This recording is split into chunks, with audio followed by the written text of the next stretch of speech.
Ich bin im letzten Jahr im Sommer eigentlich überrascht worden mit einem MP3 des ersten komponierten Stückes von Arash. Und ich wusste überhaupt nicht, was das ist. Ich sah nur in dem Fenster BWV und dachte, naja, das klingt nach Bachwerkverzeichnis, und hörte es mir an und ich dachte, das ist doch Bach. Aber auf eine Art und Weise verändert, sage ich mal, oder umkomponiert, ich konnte es noch nicht so richtig einordnen, die mich fasziniert hat. Es klang nach Bach, aber eben doch nicht nach Bach.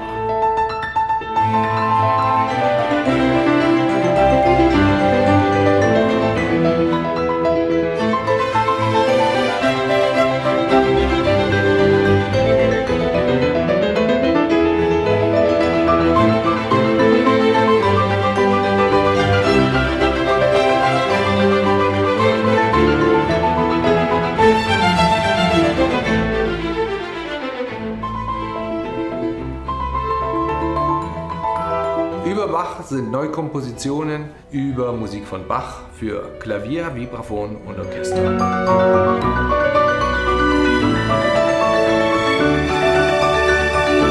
Die Idee war, wie könnte Bach heute einfach klingen in seiner natürlichsten Art und Weise.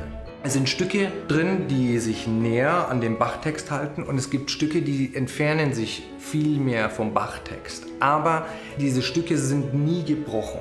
Das Moderne daran ist, oder beziehungsweise das Novum ist, dass der Bach einfach weitergedacht wird. Und da braucht man gar nicht so viel rumtun. Der Bach hat die Besetzung schon gesetzt. So ein Streichorchester ist perfekt mit dem Klavier, und einfach nur das Vibraphon als Lichtpunkt, wie so ein Kronleuchter noch zum Klavier dazu. Das war sozusagen die Idee. Also, wie würde Bach heute Musik hören?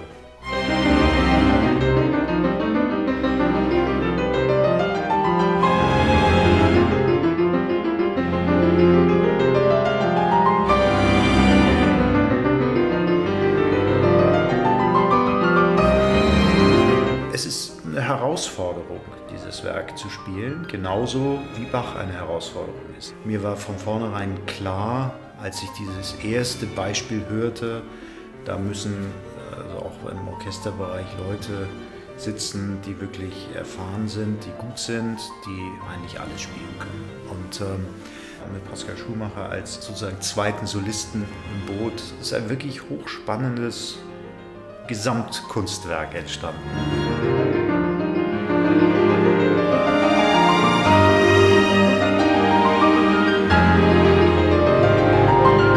Aber ich bin mir hundertprozentig sicher, dass wir hier durch dieses neue Klangbild, das trotzdem so eng am Bach dran bleibt, ganz andere Menschen erreichen werden.